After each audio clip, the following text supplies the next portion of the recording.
Hello, beautiful friends. Welcome to the gathering. I am David Ault. I'm curious what it is that becomes your threshold, the place where you declare enough. I can't do this anymore. Or it's the place where suddenly all of the energy that we have mustered up in order to prevent something or push something away is exhausted, and we are left with nothing more than to just drop our hands, to drop all of that defense mechanism and all of the energy that is required to push against something because there's nothing left. We're just completely depleted. There's something fascinating about being in that moment of enoughness. One of my favorite examples about that moment actually comes from the Buddha.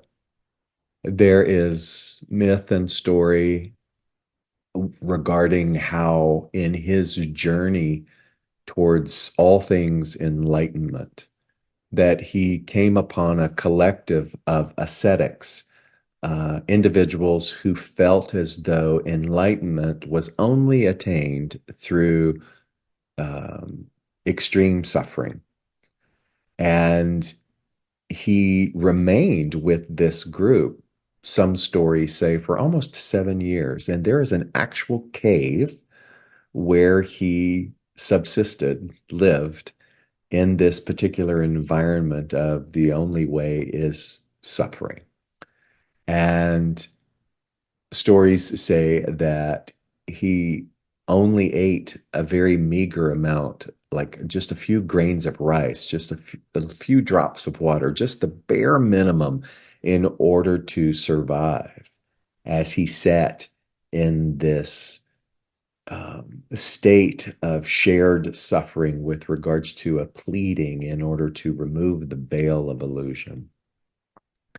And there is an actual cave. That cave is there. I've actually gone and sat in that cave in the state of Bihar multiple times because it's near where we have schools with our nonprofit that offers global education. And I can't even tell you why I've been so fascinated and drawn to that cave. And I don't know so much if it's the cave or if it's the concept of reaching that pinnacle of surrender enough. But the story is that after about 7 years, he did come to the conclusion, enough. This particular form of seeking isn't it. And in such a deep weariness. And so I'm imagining in this myth, in this storytelling, that there was a lot of resistance from the other ascetics who said, You're making a mistake." But whatever it was, he allowed that outer opinion and noise and instruction to kind of fall, and he just began to stumble his way towards he didn't know.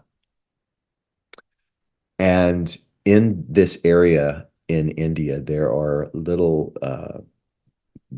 lines of demarcation in this travel from the cave to where this milkmaid fed him a mixture, a porridge of rice and milk and honey, and nourished him enough. And he continued to where he got to where the Bodhi tree exists. And then the Bodhi tree is also right next door to the one of the slum villages where we have a school. So I've been there many times, and I've sat under the fourth generational graph of that original tree. And the Buddha sat there under that tree once he arrived. He sat there, and his decision was, if you read all of the text that arrive from that particular era of his teaching, that he made a decision that he was going to sit under the tree and he was not going to move until he achieved enlightenment. And the story is that is exactly what happened. He did not move. In part of that surrender, there was no longer any room for wavering with regards to the the pinnacle experience of dissolving the separation between what we might call God or heaven and this which is human or earth. The full, complete reconciliation, which would ultimately be what we understand or call enlightenment, happened because of that arrival point where there was just no more waffling. There was no more seeking and searching and nibbling and being interested in and exploring. He had, let's say, he had done all of that. And there was this determinant. And what is so amazing for me personally is when I study the teachings of the Buddha, once that had arrived, and I began to listen to what he calls systems of suffering. I become fascinated by not just my journey, but the journey that I have observed and been a part of so many people. It's kind of like we are all in these various stages of sampling. It's our spiritual journey. We all resonate to different things, to different modalities, to different voices, to different subject matters, and dare we even say different religions.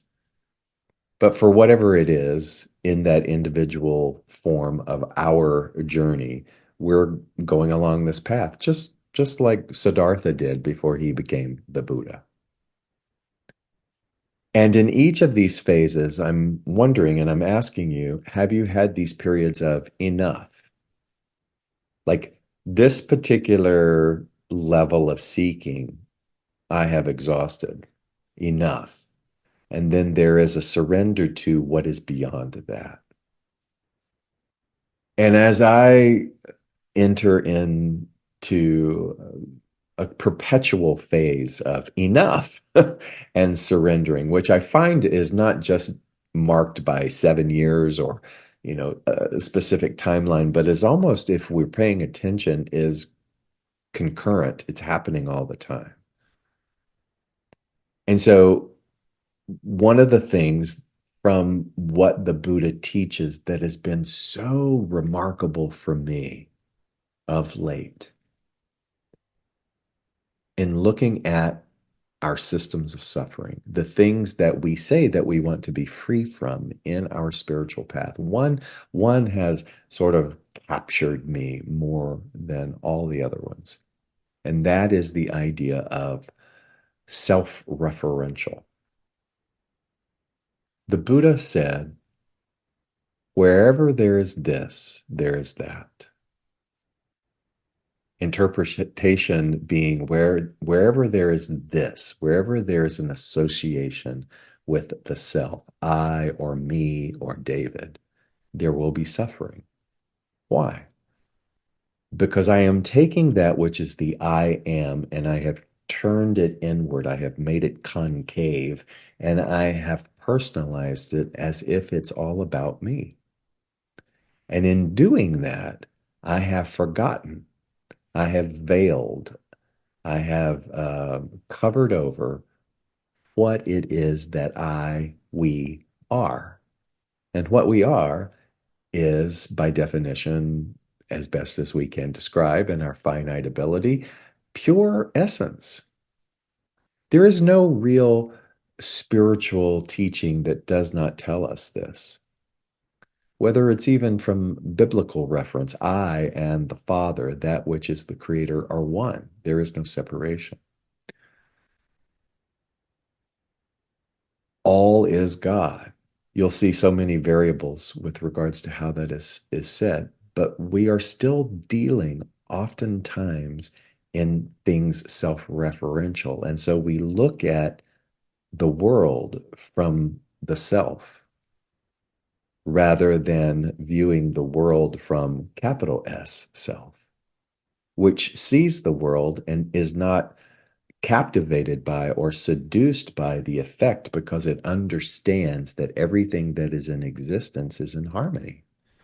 There is a divine pattern. It has the ability to say enough with small self perception of this and that and us and them and right and wrong, all the dualistic things, in order to be able to pierce through all of that and see capital T truth in all of its glory and all of its unity and all of its windings and its influence as life itself through all things, which small self or the self-referential me, David, is not able to see because I have now dampened that thing and I have somehow made it personal, or I have used duality to create continual um, separation and divide.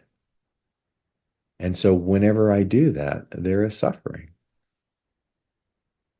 And I want you to hear how all pervasive self-referential is.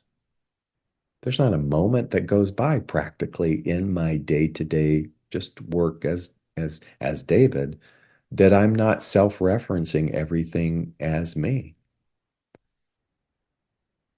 And so when you begin to see the enormity of what the Buddha did, when you begin to see the enormity of what Jesus, the great master teacher Jesus, did on the cross, where he allowed the self-referential to be let go, where the Buddha went through all of these things before he said, I'm not moving until I shed all identity as Siddhartha and become the Buddha.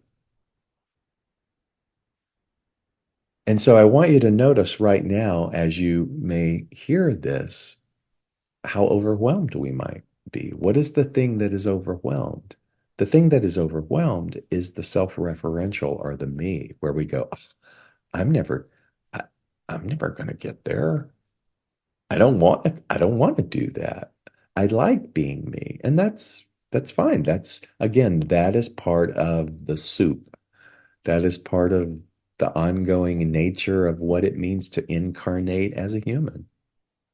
We become so seduced by the identity of us that it's very hard to escape that. But what the Buddha said ultimately is that wherever there is self, there is suffering. And if the end game, if you want to put it that way, if the end game is freedom from suffering, then what is the inevitability? That we continue this process over and over of coming in these human forms until such time that we have our own enoughness and we surrender the self. What do you and I do with that right now? Right now. The best that I can offer is practice.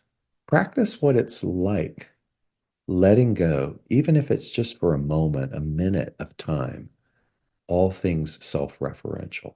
How does that work? Well, for example, when we walk around and we label things as mine or my pain or my house or my belongings or my car, you start to see that we are in a system of suffering because we are conceptually making this real when all that this is sort of a spacesuit. We are putting finality to this rather than understanding our infinite nature. And when we put finality to this, we become scared. We want to preserve it. We want to protect it. We build all kinds of systems that continue that kind of divide. And so I become concerned about someone taking my money. I become concerned about having to put a protection system in the house. I become concerned about, is there going to be enough for me? I become concerned about aging. I become concerned about dis-ease, where when I start to read the stories of all these Hindu ascended beings that I love, and I love their teachings, I start to see how even as the body was decaying, they weren't concerned about that. They weren't trying to prove how spiritual they were by eradicating the disease in their body. It's like because they're not their body. They know the cyclical, ongoing nature of true essence. And so, even when Ramana Maharshi, one of the great Indian mystics and sages, was suffering from what is determined in human existence, bone cancer, severe through his body, and there was evidence of human pain. He wasn't really concerned about that because he didn't identify with this. The same could be said for what it is that we understand in the mythology and the story of Jesus. We weren't actually there, but some of those scriptures do indicate that there is a complete and total uh, relinquishment of anything concerned with body, because ultimately what had been arrived in consciousness is the fact that there is no death. There's just this eternal interplay with the vastness of infinity of which you and I cannot comprehend within our minds.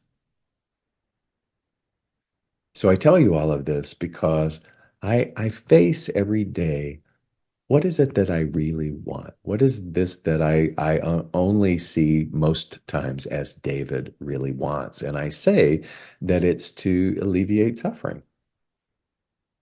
But at the end of the day, when the Buddha says, well, as long as there is this, there is that, as long as there is identification of the self, there will be suffering, then I realize just how deeply entrenched that which is the ego and that which is the collective fear and all of the systems that substantiate that fear and the noise of all of that is so rampant.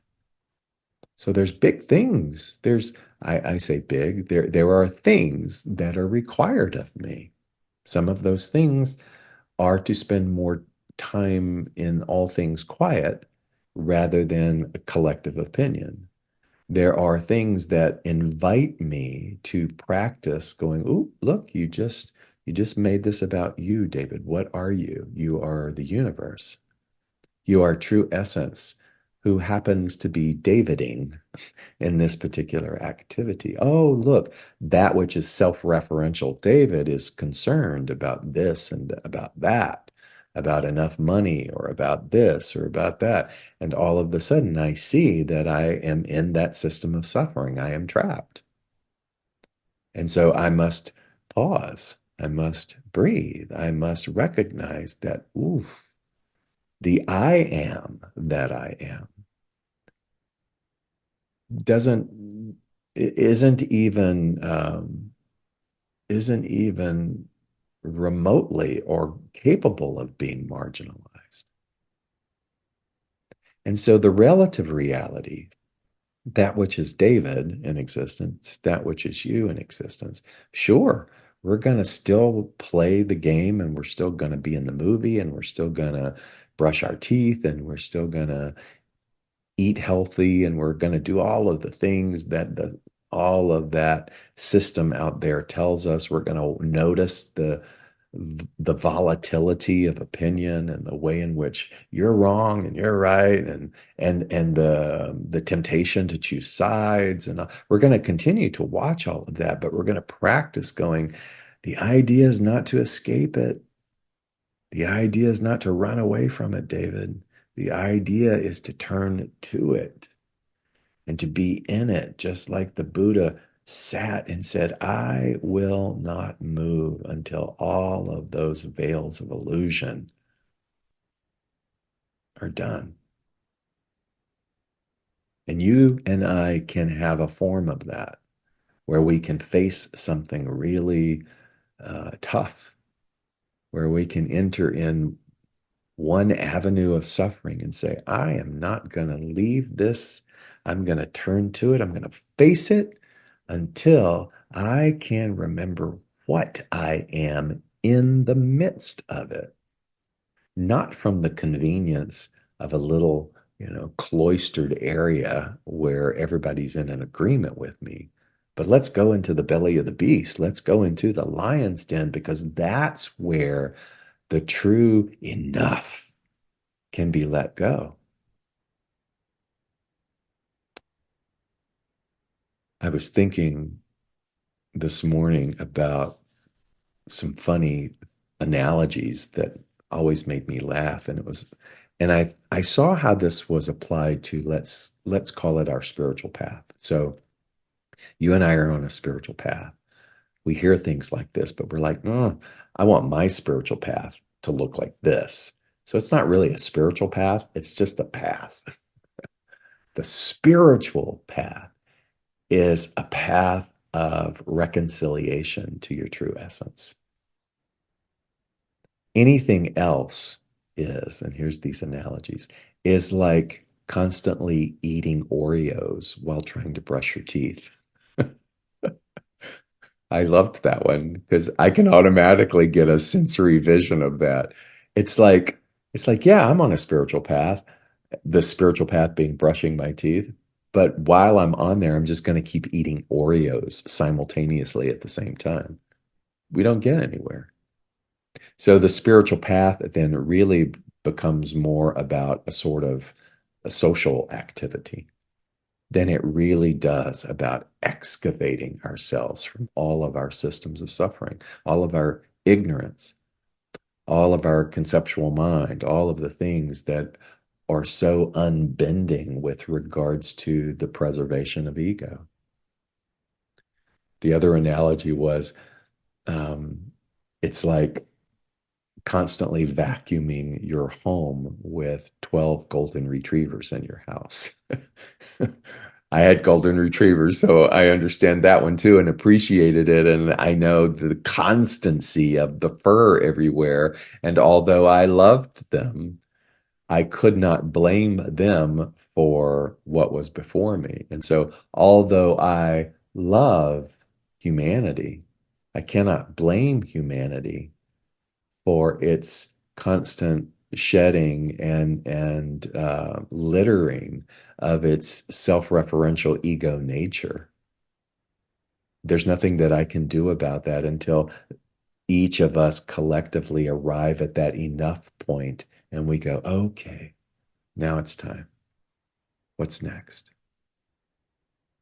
And so as I continue to let go of the somebodyness of David, some days I'm better at it than others. As I continue to understand more and more and more, oh my God, I see how all pervasive the I, the me is.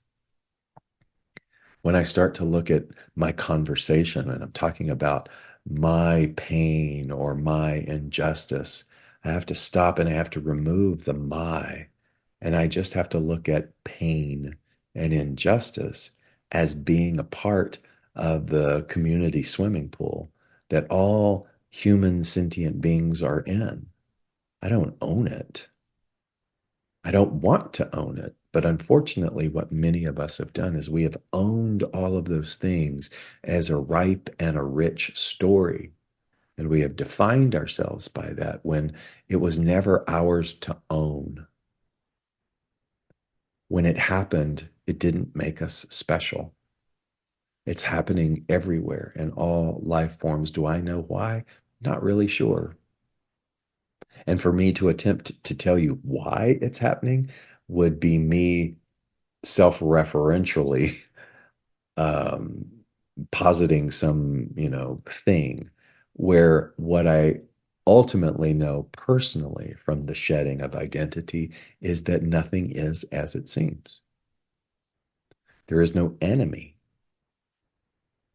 I see them and have experienced them as gatekeepers beckoning us to deeper understanding, almost like all of these perpetrators of grief and the grander scope of the infinite are sort of like these gatekeepers who usher us to walk through them because it gets us further and further along that spiritual path, along that spiritual journey to the enoughness. And I close with a story that I've told many times that I heard from or read from Ram Dass. I believe it's in the book Grist for the Mill. And he talked about the first time that he was invited to teach meditation in prisons. And one of the components of that invitation was for those who had been put on death row. He admitted his nervousness about going to teach meditation to those who were on death row. And he shared how ultimately transformative that was because when he entered their space, there was this palpable light, there was this brilliance among them. And it was as if they were the teacher and he was the student. It was the most divine um, experience and time in all of his life. And he said, not so in the other departments of the prison system. For example, those who had been committed to life. They had no interest, the majority of them. They were there out of obligation. They really weren't invested in or even desirous to learn about meditation. There was just so much anger that he said it was very much like pushing a rock up a mountain. And he was fascinated with these two dynamics and why are they so different? Why are individuals who have been committed to death row so filled with light, and these who are committed to life in prison, not?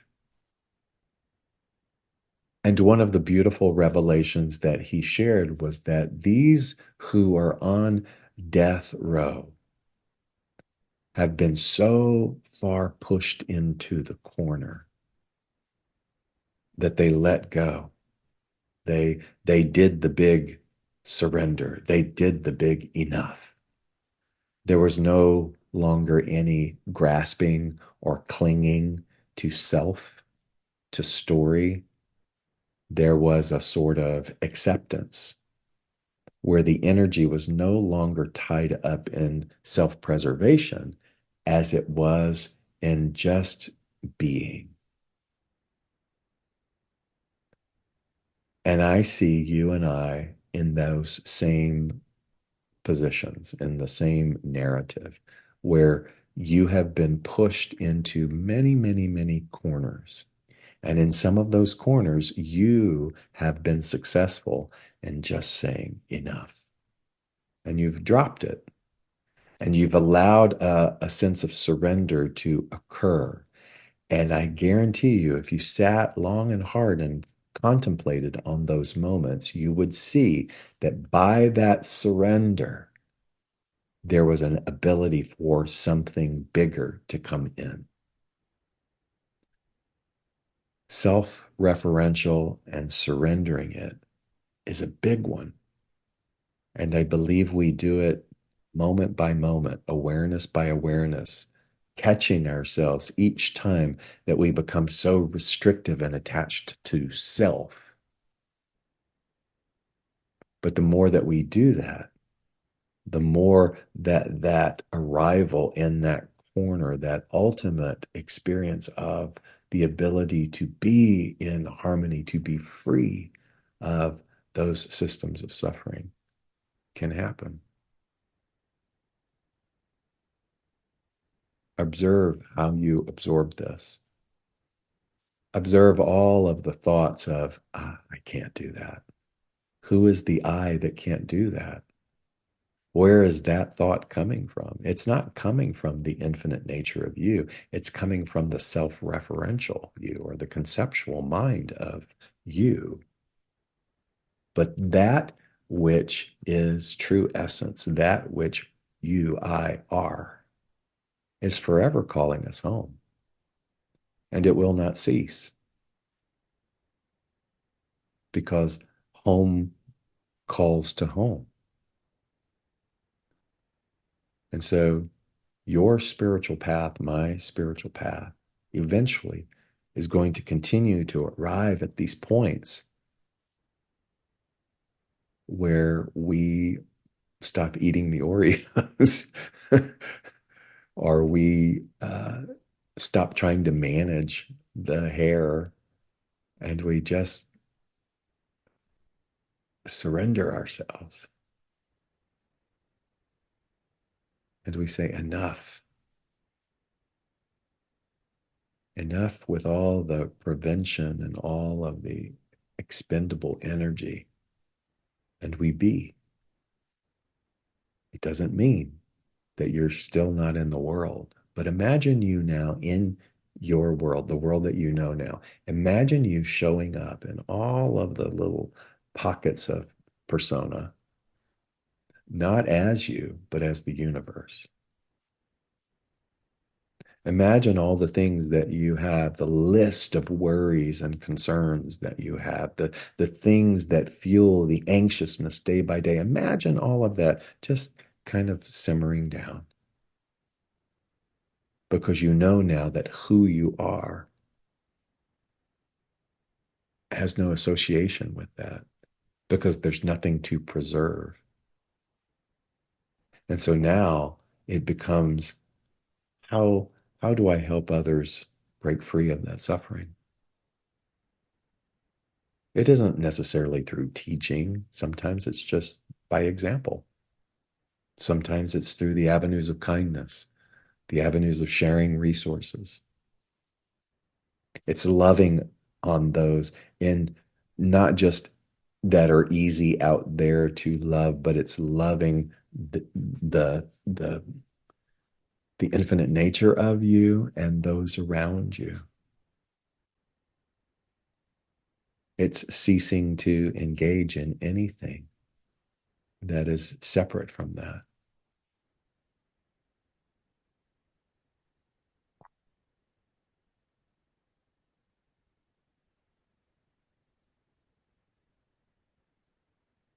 Take all that in. Much love.